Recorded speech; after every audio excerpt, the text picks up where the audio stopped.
All right. Let y'all get settled in real quick. I had a couple questions that I just wanted to ask the men. I had a question I wanted to ask the men real quick before we get started. And this is in reference to this point. You the only unmarried man in the room. Feel me? But it ain't even necessarily pertaining to marriage though in general. It's just in reference to love and understanding that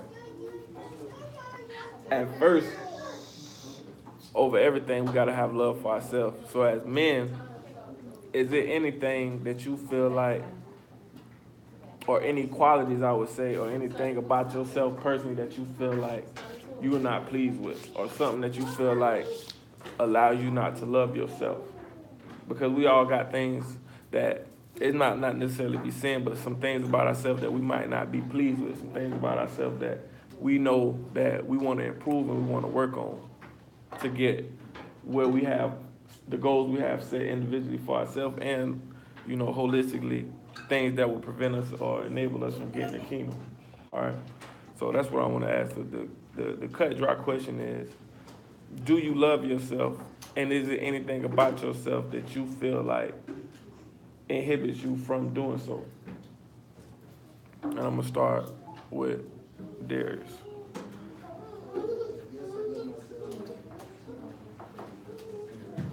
What you say? I said, yes, I love myself. You said nothing hinders you from loving yourself? How about you, Stan? I love myself. There's nothing else.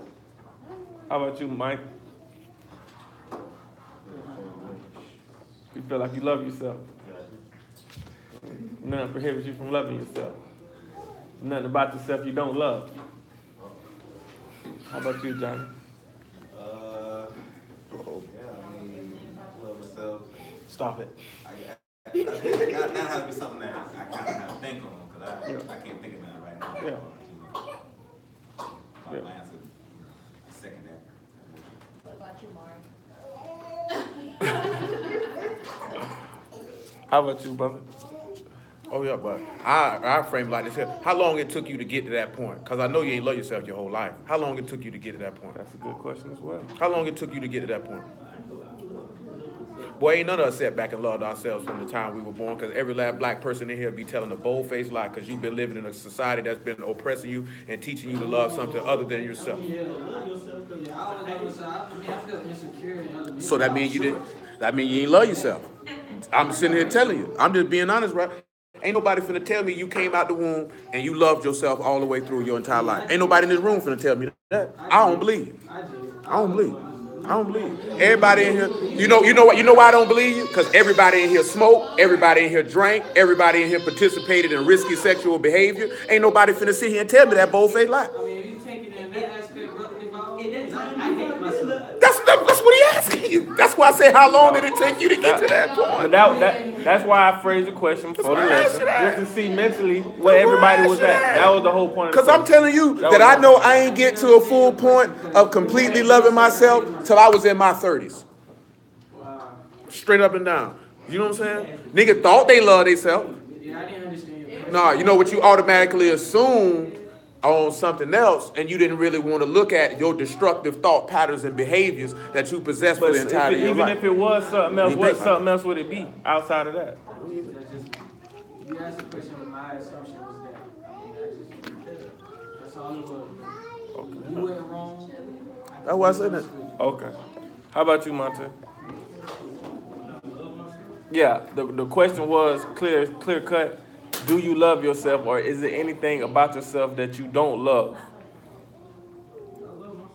Right.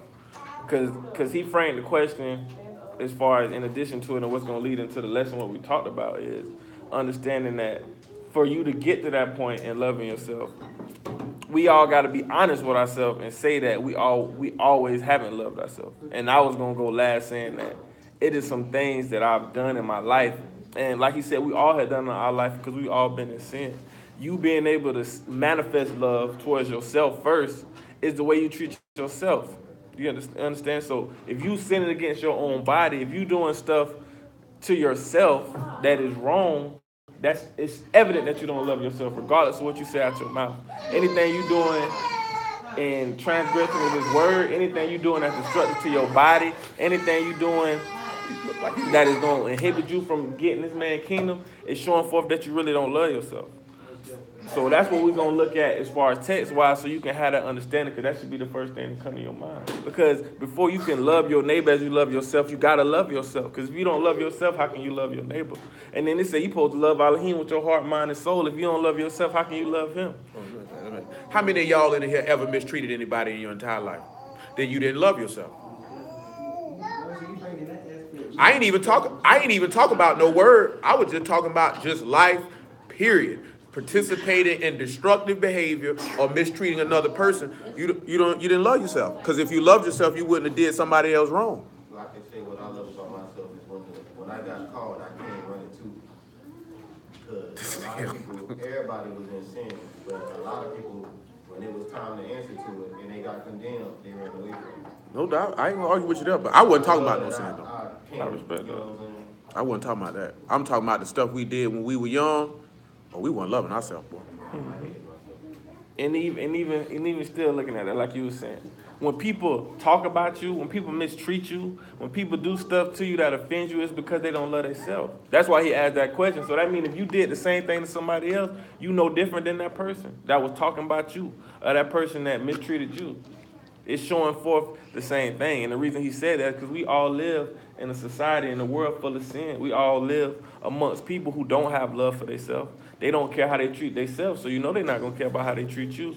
And that is manifest through to you from our parents, how our parents might have treated us, the things that our parents might have done to us, the things that our family and friends might have done to us. It was because they lack of love they have for themselves, and that spilled over to us. So we all got to be honest with ourselves, because everybody in this room has been mistreated, and everybody in this room has mistreated somebody else.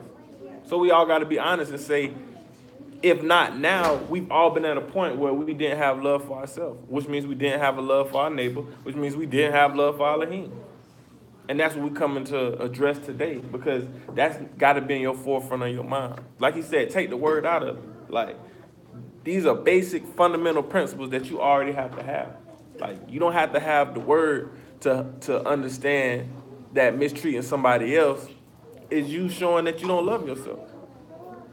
Like, that's basic, that's fundamental. So when I asked that question, I know that was supposed to be the first thing that came to everybody's mind, because that's what it is. You understand? Like, that's what it is. There's no other way around it. So for you to say that you love yourself, and you know you're not where you want to be, you know you're not where you should be, you know where you came from, all of those things should be taken into consideration. And then all us that are married men, which is why I asked the men, is because if you still got stuff that you know in your mind and you know that you still dealing with, that's going to affect how you're able to love your wife and love your kids. And paramountly love your God, because that's what comes first. If you can't love your God, it's definitely going to show in your relationship, in your household, and how you move and how you walk and how you talk and the way you treat other people. So that's what we're going to wrap our mind around, that whole process, and to reveal to us and get understanding through the word what that love is and how we can manifest that love and how we can be sure in our hearts that we love Yahuwah with our heart, mind, and soul above everything else. All right? Let's start with Ephesians chapter 5.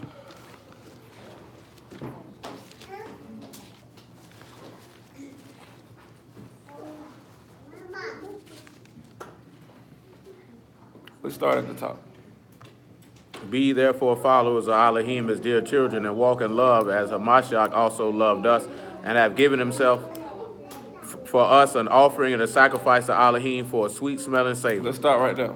So it say, be followers of Elohim and walk in love as the Mashiach have also loved us, and have given itself for us for an offering and for a sacrifice to Elohim. So when he say walk in love and love us, and as he has loved us, what do y'all think about? When you say walk in love as Mashiach also has loved us. And then it say giving himself as an offering for a sacrifice to Elohim for a sweet smelling savor. So why did he sacrifice himself for us? Because he loved us, right? We love him. what did we do to deserve that sacrifice? Nothing, right? So the first thing we want to make clear about love is love itself is selflessness. You get what I'm saying? And that's why we dealing with ourselves. Because if you don't love yourself, you're not going to be able to put yourself over anybody else. That means you're going to be rooted in pride. You're going to be rooted in selfishness. You get what I'm saying? So if you have these traits, that means you really don't love yourself. That's why I'm asking y'all these questions, because this is something that we all need to reflect on. If you have these things, or you know these things in your mind, you know you have these thoughts in your mind that you want to change or you can work on, that means you still got some love to do to yourself. And that's what we're trying to look at, for us to be able to walk in love. Let's go to John 3:16.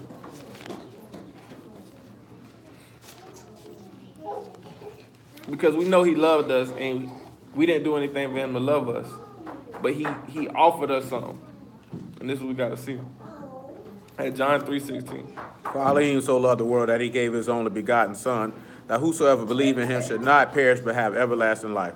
For Elohim sent not his Son into the world to condemn the world, but that the world through him might be saved. Right. So the whole objective is from his love is to save us, right? To save us. So when we look at this, he gave his only begotten Son, that whosoever would believe in him shall not perish. So at this point, we see that he's shown forth his love for us without us doing anything. So we didn't deserve the love. And then on top of that, we see that for us to gain the end goal of what his love is supposed to bring forth, which is what? What we just read. What is his love supposed to bring forth? Whosoever believe in him shall not what? Perish, but have what? Everlasting life. That's the end goal. So when we ask, why does he love us? Or what is his love supposed to manifest? It's supposed to manifest that everlasting life. He loved us so that we should not serve sin and that we can have everlasting life. We can have a gift that we didn't deserve. Why we didn't deserve it? Because all have sinned and fall short. And the wages of sin is death. And we all sin, so we all should die. Because he loved us, he's offering us an opportunity to get eternal life. So that's the end goal of his love. So for you showing forth that love, that is what is supposed to be reciprocated from that, eternal life. All right? So let's look at it. Let's go to John 4:15. The woman saith unto him, Sir, give me this water that I thirst not, neither come hither to draw. Yahushua saith unto her, Go call thy husband and come hither. The woman answered and said, I have no husband. Yahushua 14, bro, my bad. 14 and 15.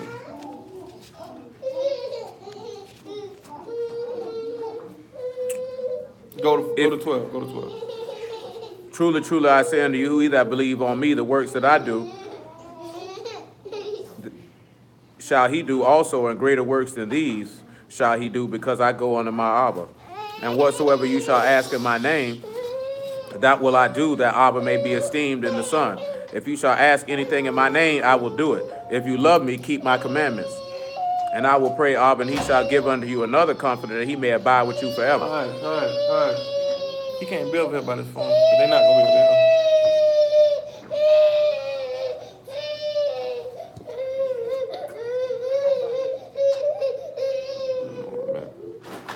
Well, you start at 13. Even the Ruach of truth, whom the world cannot receive, because it see him not, neither know him, but ye know him, for he dwell with you and shall be in you. All right, so let's start there. Let's go back to 15. He said, if you love me, you will keep my commandments, and I will pray for you, and that shall give you another comforter, that ye may abide with you forever.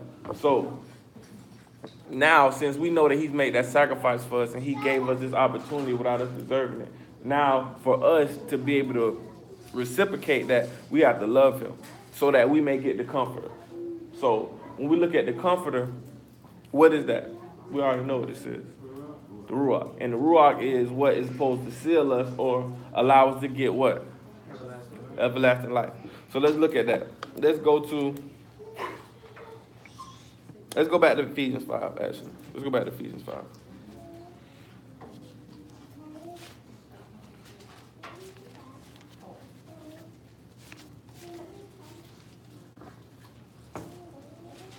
And let's go to, matter of fact, let's jump down to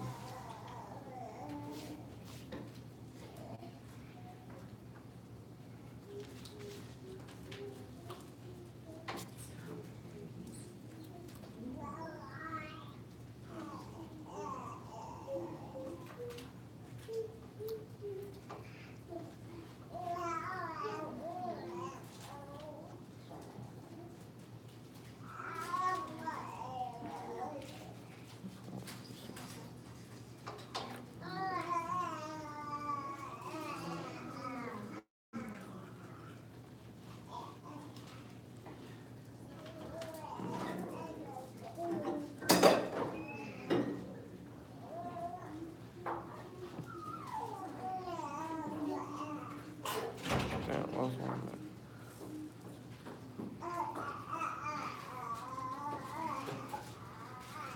I'm sorry. 5 and 8. My bad. For you were sometimes darkness, but now you are light, and the Master walk as children of light. For the fruit of the Ruach is in all goodness and righteousness and truth, proving what is acceptable unto Yahuwah, and have no fellowship with the unfruitful works of darkness, but rather reprove them. For it is a shame even to speak of those things which are done of them in secret. But all things that are reproved are made manifest by the light, for whatsoever doth make manifest is light.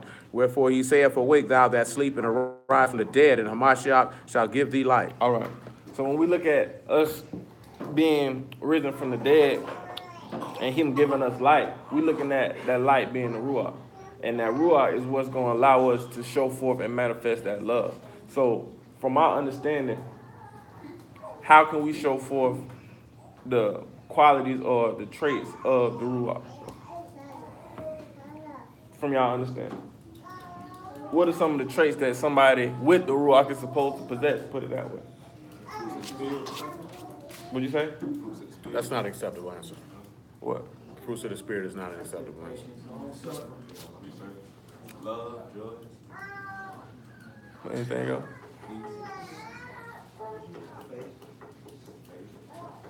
All right, let's go to 1 Corinthians 13 and 4. 1 Corinthians 13 and 4. Matter of fact, let's start at the top. 1 Corinthians chapter 13, verse 1. Though I speak with the tongues of men and Malachim and have not charity, I become sounding brass or a tinkling cymbal. And though I have the gifts of prophecy and understanding all mysteries and all knowledge, and I have all faith so that I can remove mountains and have no charity, I am nothing. So start right there. So it says, though I have all faith so that I can remove mountains and have not charity, I am nothing. What's charity? Charity is love. So he said if he got faith and don't have love, he don't have nothing. Right? So first we got to understand that from what Paul's saying here is you got to have the love for you can even manifest the faith. You understand? Because what allows you to seek this man and what allows you to want to be one with this man and gain this man eternal life is supposed to be the love you have for him. You understand? So you have to have that love first. Before your faith can even be established, you have to already have love for this man. And that's why we going back to what I asked from the beginning. If you can't love yourself, if you don't love your neighbor, how can you really say you love Elohim? And how can you really say you in the faith? Or you got faith? Because we say we doing this because we believe, but from what we see here, you got to have that love first and foremost. And that's love for yourself.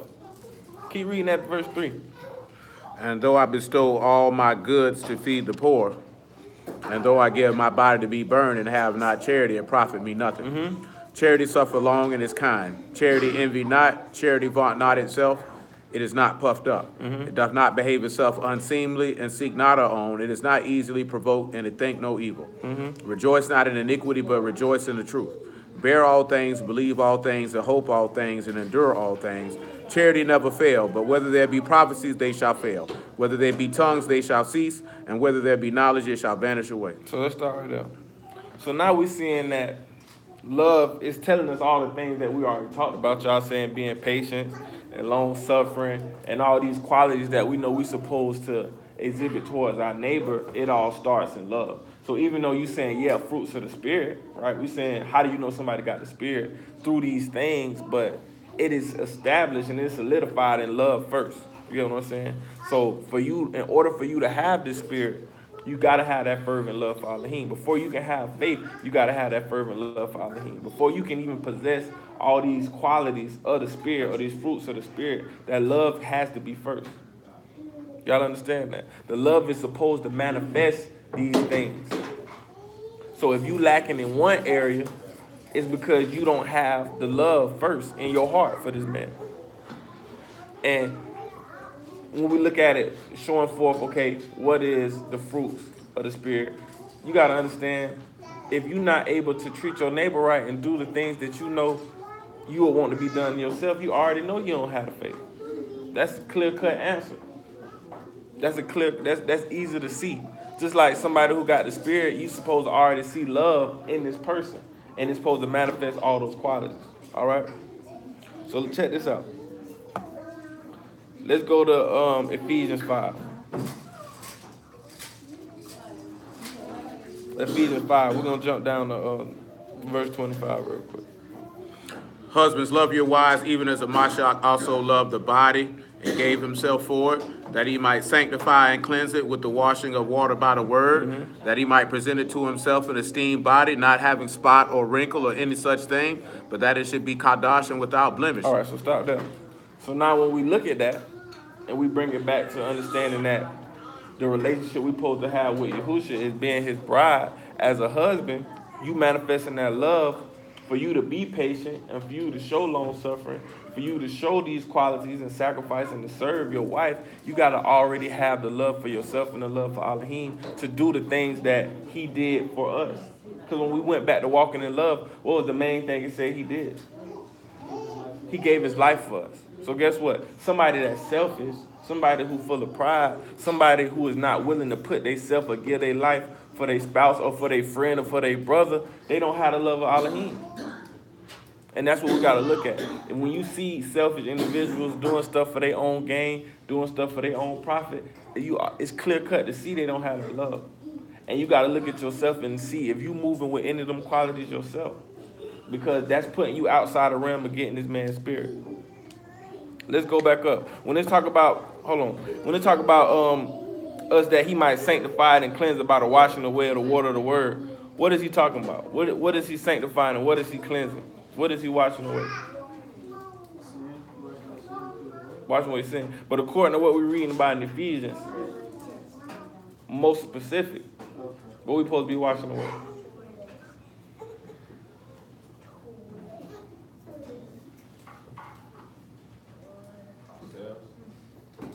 Let's go back up. Let's go to Ephesians. Let's just go back up to 4 or 3. Right after we read him giving up a sacrifice for a sweet Savior. It's telling you exactly what we need to wash away, what the filth is. But fornication and all uncleanness or covetousness, let it not be once named amongst you as become kased, neither filthiness, nor foolish talking, nor jesting, which are not convenient, but rather giving of thanks. For this ye know that no whoremonger, nor unclean person, nor covetous man who is an idolater have any inheritance in the kingdom of Hamashiach and of Elohim. Period. Because that's what we're looking at. If you haven't washed yourself for the covetousness, if you haven't washed yourself for the filthiness, how can you, as a man, looking into looking in the context of Ephesians that we're talking about, you serving and loving your wife like he loved the assembly and dying so that the sins can be washed away? Because he died so the sins of our assembly or his people or his body or his wife can be washed away. The same way if you were married, that you supposed to have done that and washed that away in that filthiness so that your bride can be found acceptable. It's the same way. But if you're not doing these things, it's not going to equate down to your wife. It's not going to equate down to your children. And for you to say that you love your wife or you love yourself, these qualities have to be manifested down in that order. Because the head of man is who? The Mashiach. That means you're supposed to be presenting yourself as him. Because we can't sit here and say, wives, obey your husband in all things, and we not Christ. He not in the head of our thoughts. He not in the head of our hearts. He not in the head of our minds. What is she submitting to at that point? Because if you're not serving him, we already know who you're serving. Let's go to that in the text. What's that? What is that? I don't even got that wrote down. Let's go to Luke chapter 16.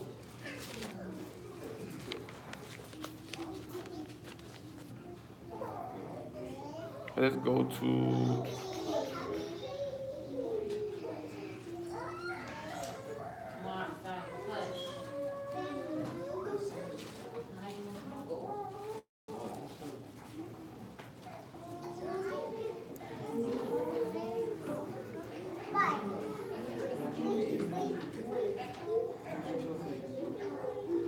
let's go to Luke 16:7. Then he said unto another, how much owe thou? And he said, 100 measures of wheat. And he said unto him, take thy bill and write 80. And the master commanded the unjust steward because he had commended the unjust steward because he had done wisely. For the children of this world are in their generation wiser than the children of light. And I say unto you, make to yourselves friends the mammon of unrighteousness, that when you fail, that he may receive you into everlasting habitations. He that is faithful in that which is least is faithful also in much. He that is unjust in the least is unjust in also much. If therefore you have not been faithful in the unrighteous mammon, who will commit to your trust the true riches? And if you have not been faithful in that which is another man's, who shall give you that which is your own? No servant can serve two masters, for either he will hate the one and love the other, or else he will hold to the one and despise the other. You cannot serve Elohim and Mammon. See, so now we're talking about you serving God and Mammon, or just you serving yourself. Because that's what we're talking about. You being self-serving or you being selfish. Because that's all that is.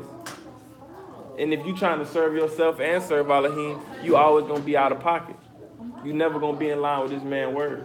And the Leah, reason, sit up. And the reason that you are in a position that you are serving yourself is because you don't have that fervent love for yourself.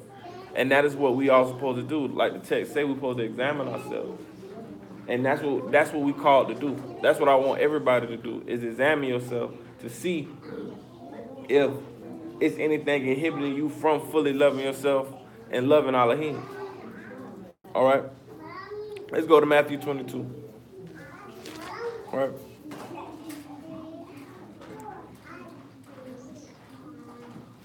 Let's go to Matthew 22.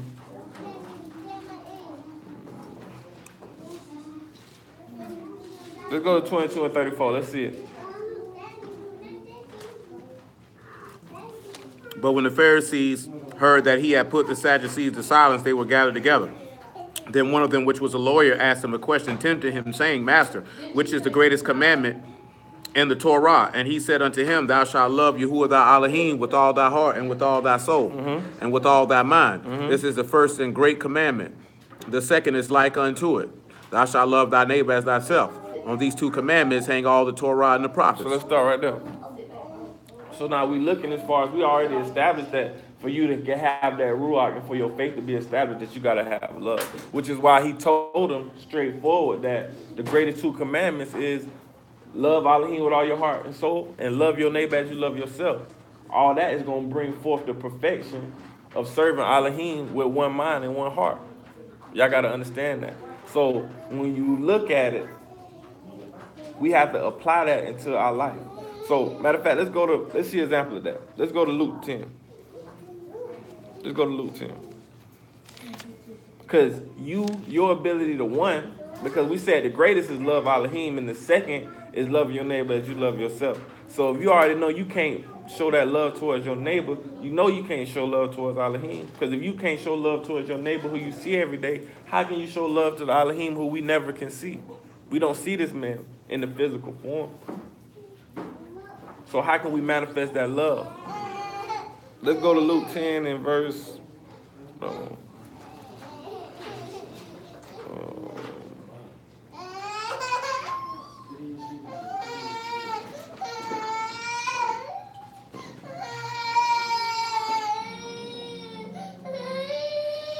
let's go to 25. Luke 10 and 25. And behold, a certain lawyer stood up and tempted him, saying, Master, what shall I do to inherit eternal life? He said unto him, What is written in the Torah? How read thou? So start right there. So when we read before, just to reference that.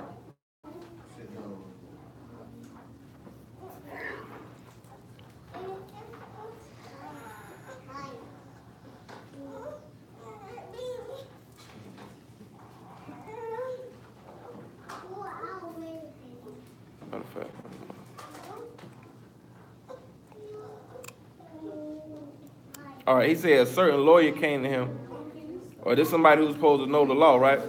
And he say, what is written in your law, and what do you read? What does it say? And what does it say?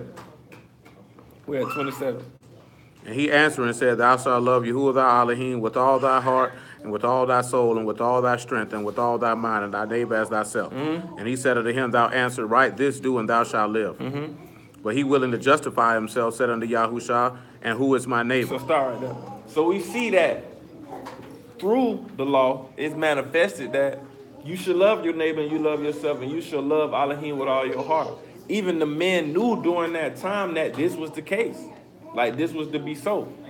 So now we see him being facetious, trying to ask another question like, who is my neighbor? Like he don't know who his neighbor is. And look what he tells him. And Yahushua answered and said, a certain man went down from Jerusalem to Jericho and fell among thieves, which stripped him of his raiment and wounded him and departed, leaving him half dead. And by chance there came down a certain priest that way, and when he saw him, he passed by on the other side. Likewise a Levite, and when he was at the place, came and looked on him and passed by on the other So side. still, let's start right there. So these supposed to be what? Learned men. You got a priest passing by, and you got a Levite passing by, and what they do? They keep walking. All right, let's keep looking. But a certain Samaritan as he journeyed came where he was, and when he saw him, he had compassion on him. And he went to him and bound up his wounds, pouring oil and wine, and set him on his own beast, and brought him to an inn and took care of him. On the morrow, when he departed, he took out 2 pence and gave them to the host, and said unto him, take care of him. Whatsoever thou spend more, when I come again, I will repay thee. Now, which of these 3 think thou was a neighbor unto him that fell among the thieves? He said, he that showed mercy on him. Then said Yahushua unto him, go and do thou likewise. So look, now we're saying the same thing. This Samaritan man stopped and he had love, or he had compassion on this man. So the real question is, why don't y'all think that the priest or the Levite stopped and helped this man? Why the priest and the Levite ain't stop and help this man? They ain't love their neighbor. But you gotta understand, it's deep. It's more deeply rooted than that. It's more deeper than rooted than he didn't love his neighbor. Why he didn't love his neighbor? He couldn't have. Because the text say you gotta love your neighbor as you love yourself. So the simple fact that they couldn't even, right? The simple fact that they couldn't look at this man and see, I would want somebody to do that to me, is showing forth that they don't have the love of God in them. So anybody in that same position, anything on the smallest level, you got to look at that. That's showing compassion. That's showing mercy. You understand? And it's something that simple and that small as far as how you treat somebody. Even analyzing and judging situations. That's what he requires to do, judge righteously. So if you're not able to judge a situation and put yourself in somebody else's shoes, that's showing that you don't got the love of God in you. That's showing that you don't got the spirit. That's showing that you don't really love yourself deep down inside, because that's the root of it. And you definitely don't love Elohim. So when we looking at that, that's what we got to look at, and that's what we got to see. So in your day-to-day, in your conversations, how you dealing with people, these are the things that should be on your mind. Because it say this man sacrificed himself for us. Which is, it says there's no greater love than the man laid his life down for his friend. And this man laid his life down for us, and we did nothing in return. The Samaritan wasn't looking for nothing in return, because the man was already stripped and ain't have nothing. So clearly the first thing wasn't on his mind was himself. That's showing that he was fully selfless. He was fully only thinking about this man. From the time he seen him to the time he dropped him off and said, whatever I owe, I'll come back and pay. Because that's what he said. So we got to understand that us showing that love and manifesting that love is what is going to allow us to get that spirit. Anybody know what the word for love is? Aha. Anybody remember the characters? We talked about this several times. The olive, the hay, and the bed. So understanding what we've been talking about so far about love and what it is and walking in love, what do y'all get out of that? From the olive and the hay and the bed, what understanding can we bring forth out of the word love based on what we came out of Ephesians 5, walking in love as he has loved us and gave his life for us for a sweet smelling savor?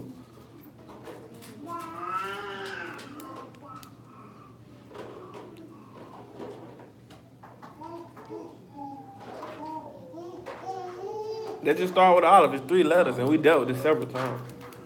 Father reveal the Son. What'd you say? Father reveal the Son. The Father will reveal His Son. We can work that, but that's not the context we're looking for.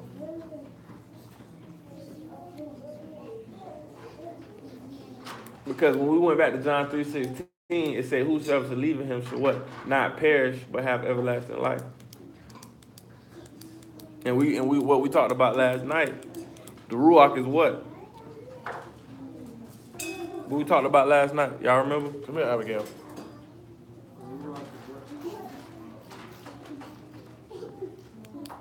This power that we talked about. So you gotta understand that we're gonna go with that being the power. Because love is giving you the power to what? We can take the hate, that's just to reveal, and what we're gonna use for the house? The Son. Because if you got love, you got the power to reveal the Son. You got the power to manifest the Son of God in everything that you do, in your being. Because the house is to be in, to be with. The house, the Son, you can use any of those things. But you're revealing that power. You got the power to dwell in this man's house forever. You got the power to get eternal life. You got the power to reveal this man's Son in everything that you do. That's what love is. Right? So when we say that we love ourselves, is Yahusha in us. When people see us, they see Yahusha. Are we revealing Yahusha in our actions, in our mind, in our day-to-day walk? Are we revealing that to every person and everything that we give and come in contact with? That's what we're talking about. So if you have anything that's contrary to this man in your mind and in your heart, you're not going to be able to reveal the Son. And therefore, you're not going to be able to be in the house forever and dwell and abide. So that's what we're looking at. So the Samaritan showed forth that love and compassion, the same love and compassion he showed for us. Because just like that man that got beat up and robbed, he didn't do nothing to deserve that mercy. He got that off the face. And that's how it's supposed to be. All right?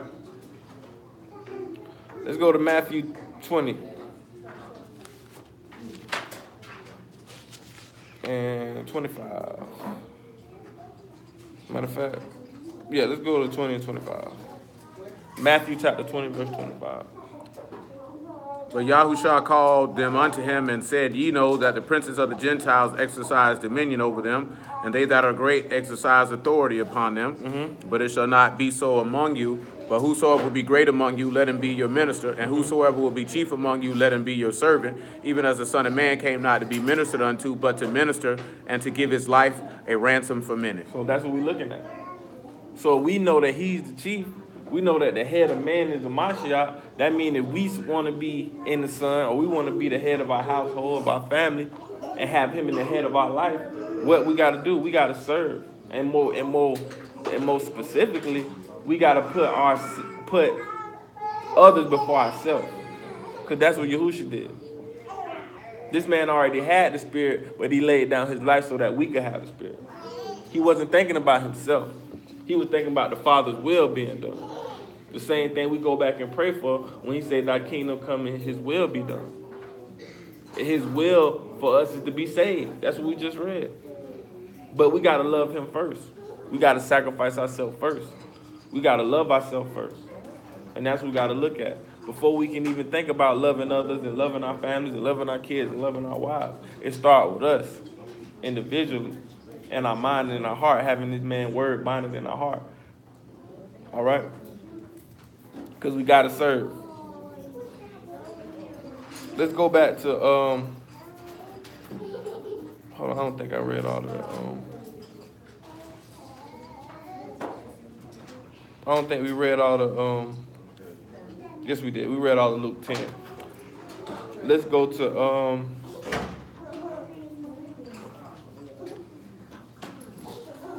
let's go back to Ephesians 5. I got to touch on something else about the husbands. And then we're going to read something else real quick. I ain't got how I want to go with it. So we read about what's sanctifying and washing of the word. Let's go to Ephesians 5 and 26. That he might sanctify and cleanse it with the washing of water by the word. That he might present it to himself an esteemed synagogue, not having spot or wrinkle, or any such thing, that it should be kadesh and without blemish. So ought men to love their wives as their own bodies. He that love his wife love himself. For no man ever yet hated his own flesh, but nourished it and cherished it, even as the master of the body. For we are members of his body and of his flesh and of his bones. For this cause shall a man leave his father and mother, and shall be joined unto his wife, and they two shall be one flesh. This is a great mystery I speak concerning Hamashiach in the synagogue. Nevertheless, let every one of you in particular so love his wife, even as himself, and that the wife see that she reverence her husband. All right. So that's what we came to finish looking at. the simple fact of us being able to love Elohim with our heart, mind, and soul, and loving ourselves is going to equate us to being able to serve and love this man and love our wife. So looking at that, going back to what Dwayne even said earlier, you got to think about relationships you see that don't have Yahusha at the head and the center of it. Think about where we see that husbands not treating their wives how they should, wives not submitting to their husbands. Now us talking about that and you thinking about it, you can see where that stems from.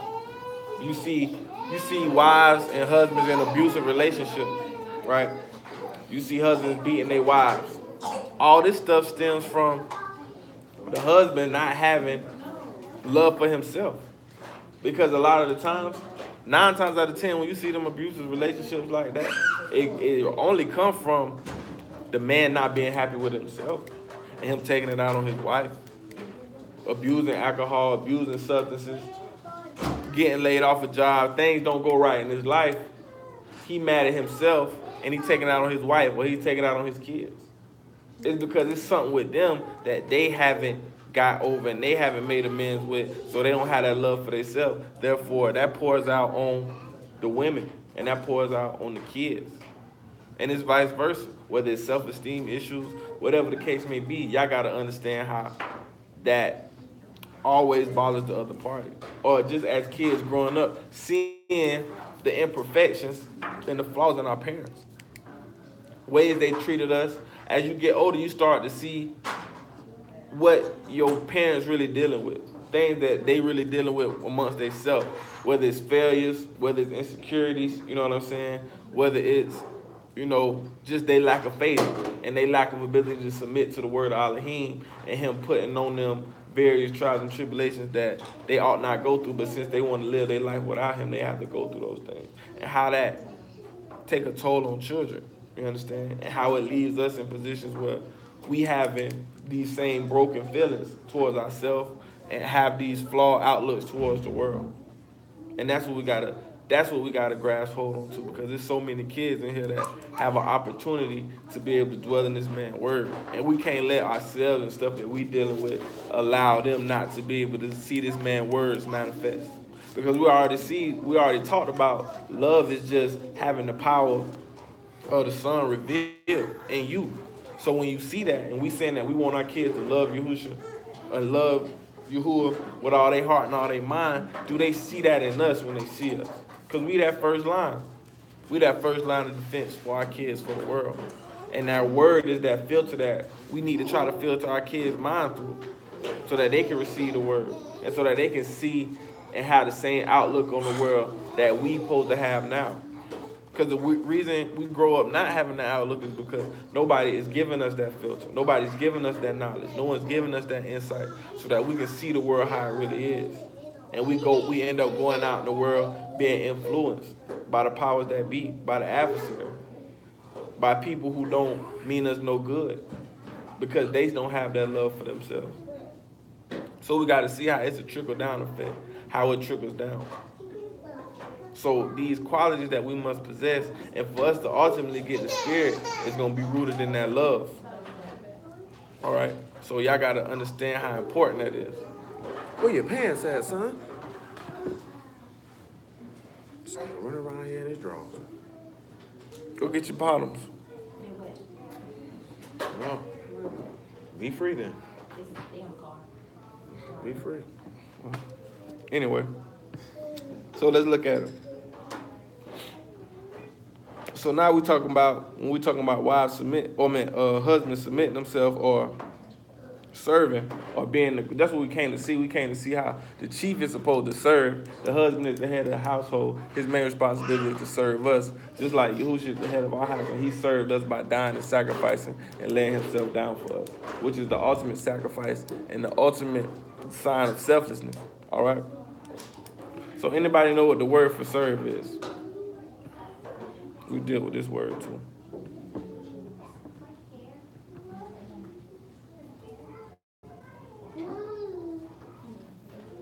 Let me get the full text.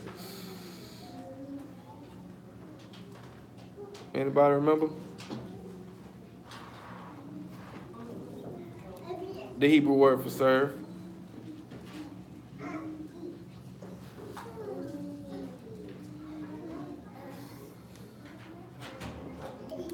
You remember? Of course, I told her. Oh, yeah. You said you don't always remember everything. So.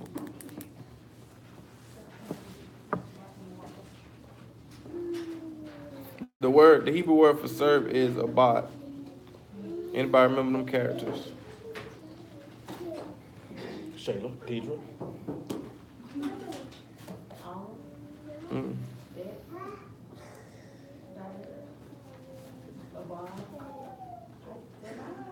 You got 2 out of 3.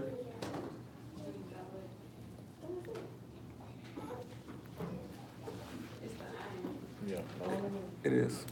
It is the iron. It's the iron, it's the bet, and it's the dollar. And that's the Hebrew word for serve. Let me pull that up.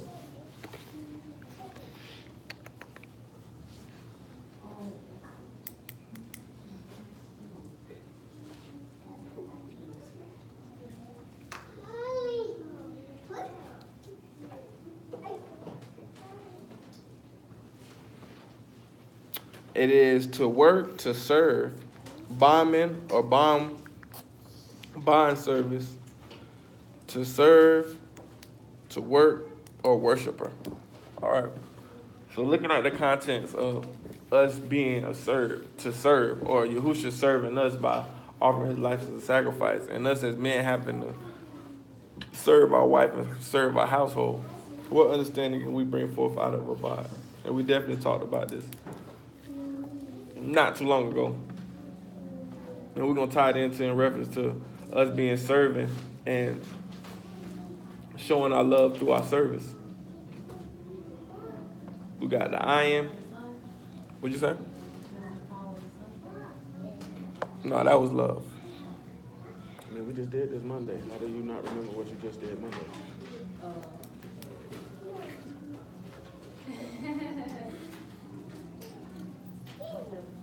Anybody else? I mean, I thought we all was here then. No, I did it Wednesday, but I did it with them on Monday. So 9 times out of 10, they probably, none of them in here probably heard it. Okay. Because the reason I'm tying all this in, because it's going back to just what we were talking about last night as far as serving. You serving on your free will.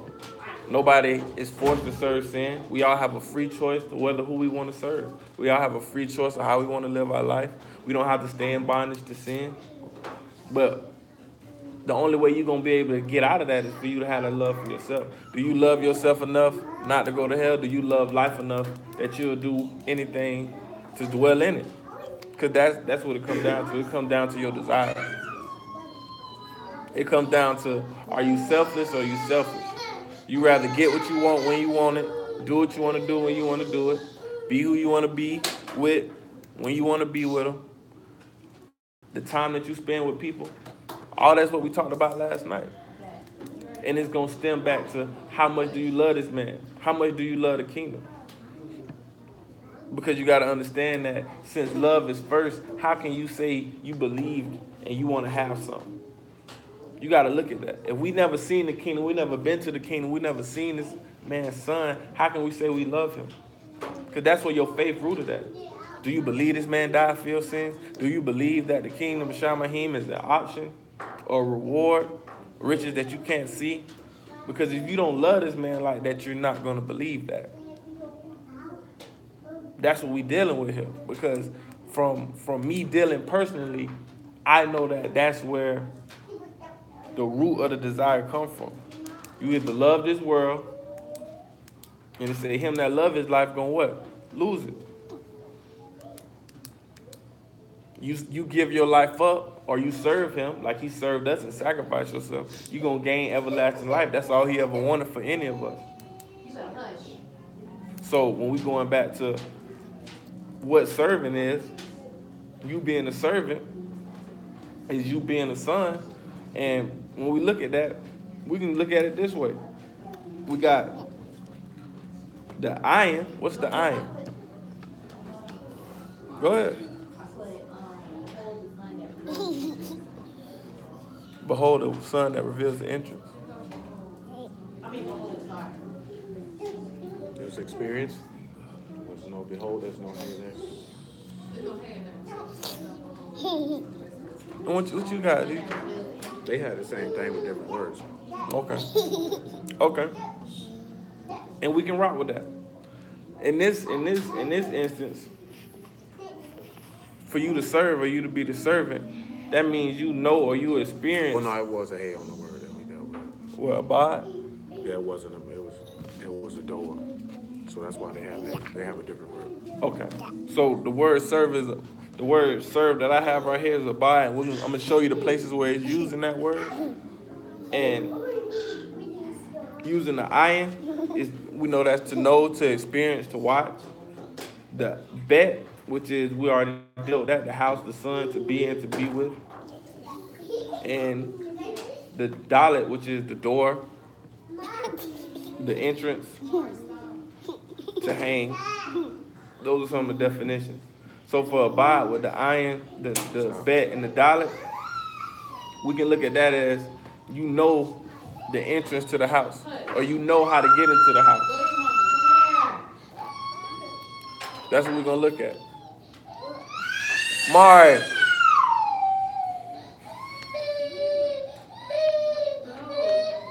it. Take time in consideration. We got to go. All right. We'll be all right. Let's go to Genesis then. You know, I ain't got that in that book. Huh? Oh, but I read it. Let's go to Genesis 29. And let's go to verse 16. Genesis 29, verse 16. It says, Laban had two daughters. The name of the elder was Leah, and the name of the younger was Rachel. Leah was tender-eyed, but Rachel was beautiful and well-favored. Jacob loved Rachel and said, I will serve thee 7 years for Rachel, thy daughter. And Laban said, it is better that I give her to thee than I should give her to another man. Abide with me. And Jacob served 7 years for Rachel, and they seemed unto a few days for the love he had for her. So we know that the word for love is a hard. We dealt with that, but it says the word serve is abide. So it says that he served for her 7 years, and they seemed unto him but a few days, because of the love that he had for his wife, Rachel, his soon-to-be wife, Rachel. You got to understand that the same way that this man loved his wife is the same way that we should love Yahushua. And understanding that us serving and enduring and sacrificing ourselves should feel like that. If you truly love this man, the stuff that you have to sacrifice, you giving up the world, you giving up the things that you love, it should feel like you're not giving up nothing, because you love this man that much that you want him to have it all. You understand? That's no different than a man sacrificing everything he had for his wife and his kids, and he feeling accomplished in that. He feeling like he still got everything in the world because he knows that he has that fervent love. And that's the way that we need to love Yahuwah. And a lot of the times, the reason that we're not fully sacrificing ourselves, we're not fully purging out the things that we know we ought not hold on to, is the fact that we don't have that fervent love. It seems like it's more grievous. It seems like it's harder to let stuff go. And he talked about this last night. If this is what you say you really want to do, stuff should not be hard for you to cut off. Once you let it go, it should be let go. And you shouldn't want to go back to it no more. You shouldn't want to do it no more. You should have no delight in it no more. If you really got that love. The work that you have to put in, because that's what serve means too. The work that you have to put in shouldn't feel like nothing. Because you already know, you believe that the reward that you're going to receive is greater than all the stuff that you ever gave up. All the things you ever thought you wanted to do that you can't do. All the stuff that you ever thought you wanted to go see and experience. It should be worth way more than that if you got that love for him. All right? Let's go to 1 John chapter 3.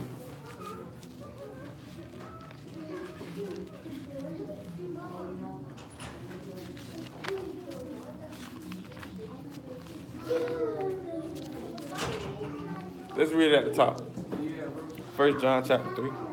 Behold, what manner of love Abba hath bestowed upon us, that we should be called the sons of Elohim. Therefore the world know us not, because it knew him not. Beloved, now we are the sons of Elohim. It doth not yet appear what we shall be. But we know that when he shall appear, we shall be like him, for we shall see him as he is. Every man that have this hope in him purify himself even as he is pure. So start right there. So it say every man that has the hope or the faith in him purify himself even as pure. And what is this hope? This hope is that when he shall appear, we shall be like him because we already in him. That means the power of the Son has already been revealed because we have that love for him in our bodies and in our hearts. So, like we saying, the faith is secondary to that love. Because if you don't really love this man, you're not going to really hope and pray for that. That's not going to be your heart's desire. And that's what we're looking at. Why do y'all think it says, beloved, now you are sons of Elohim?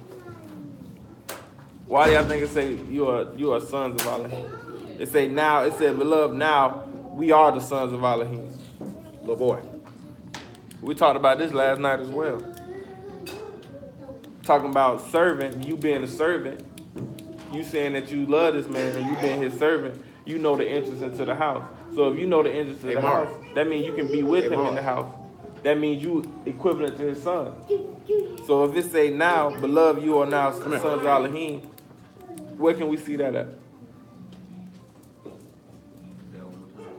When it talk about us, it says, beloved, now we are the sons of Elohim, and it does not yet appear what we shall be. How are we now the sons of Elohim? Because we love, but more specific than that. Let's read it. Let's go to Galatians chapter 4. Y'all not wrong, but it's clear what we've been dealing with the whole time.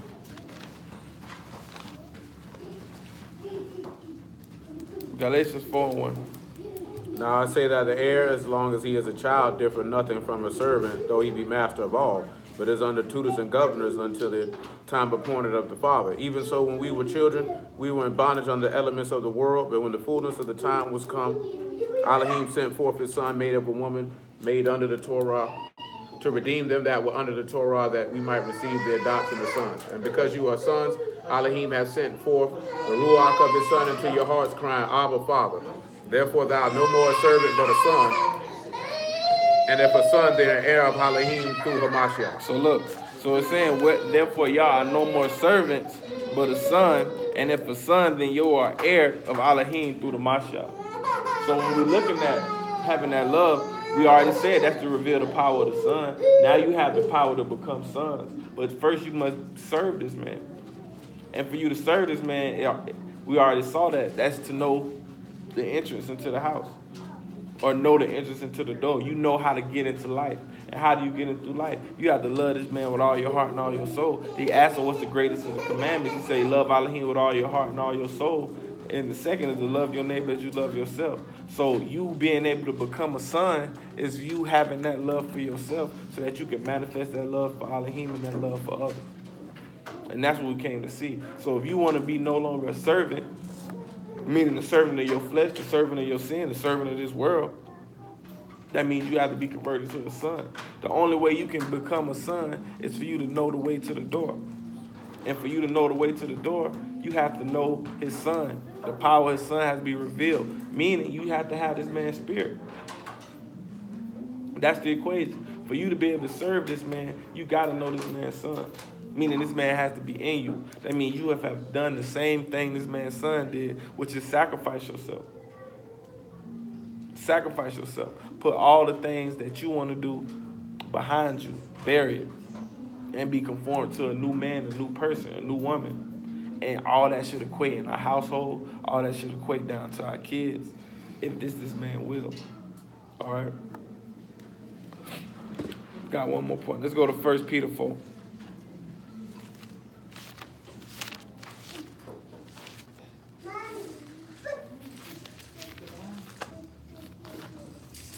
Matter of fact, before I go there, let's go to Galatians 5 real quick. And let's go to 22.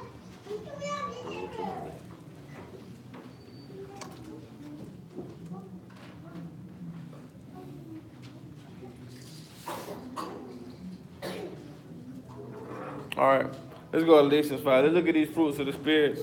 I'm going to tie this back in to us being founded in love. Then we're gonna read 1 Peter 4.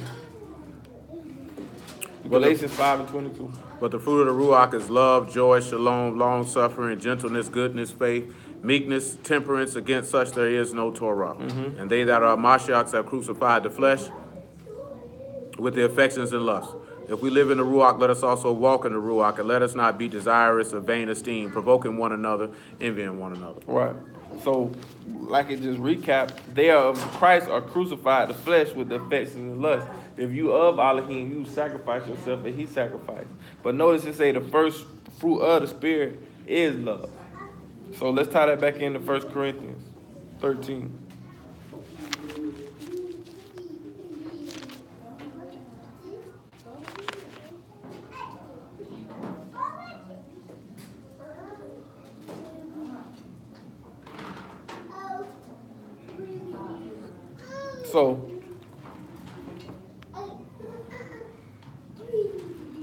So we read that the fruits of the spirits are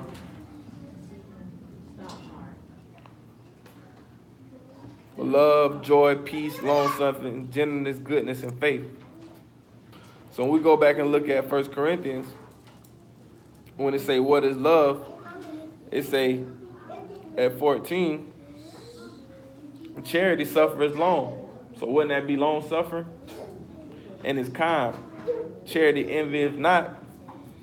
It vaunteth not itself, or is not prideful, or is puffed up. It is not seeking of its own. I mean, it's not prideful, not easily provoked.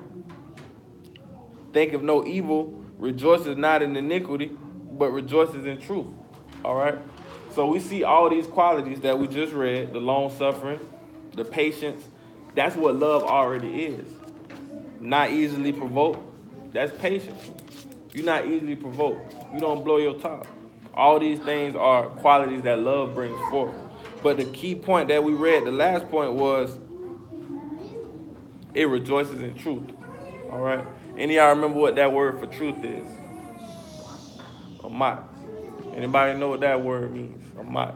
It's 3 characters. It's the olive. The olive, the mem, and the top. And that's just truth. That's faithfulness. That's steadfastness. That's consistency. We talked about this as well. So for you to rejoice in that, you have love for that. That means you don't love the deeds of unrighteousness. And that just go back for us, tying back into us washing ourselves of all the filth and all the corruption and all the fruits or all the deeds of the flesh. Because if you walk in spirit, you should live in spirit. If you are crucified with the Mashiach, you should walk in newness of life. So let's go to 1 Peter.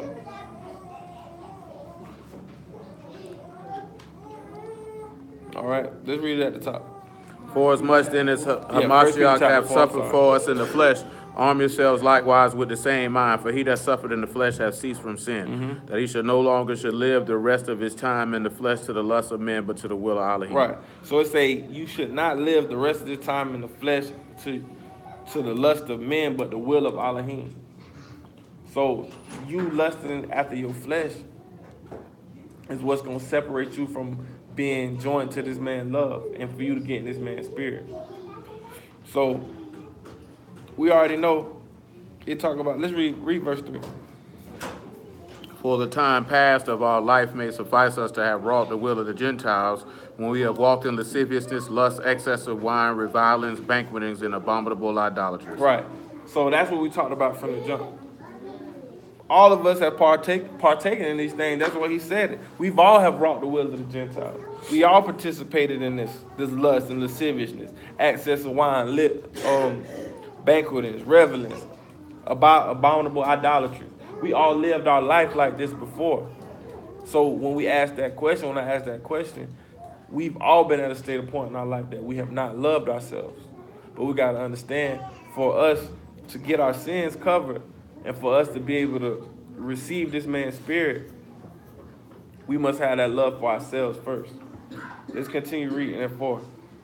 Wherein they think it strange that you run not with them to the same excess of riot, speaking evil of you. Who shall give account to him that is ready to judge the quick and the dead?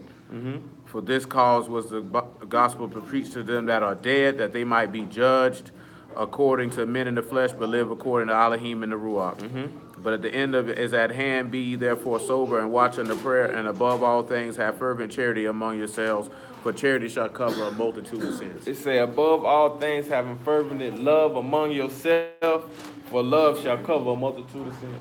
And that's what we came here to see. You having that love for yourself first is what's going to allow your sins to be covered.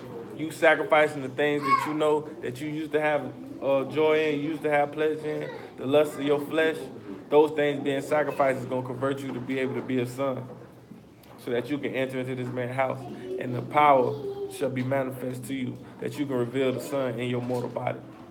All right. All right, to the stream, I'm finna stop it and start it over again, so. Yeah, just wait.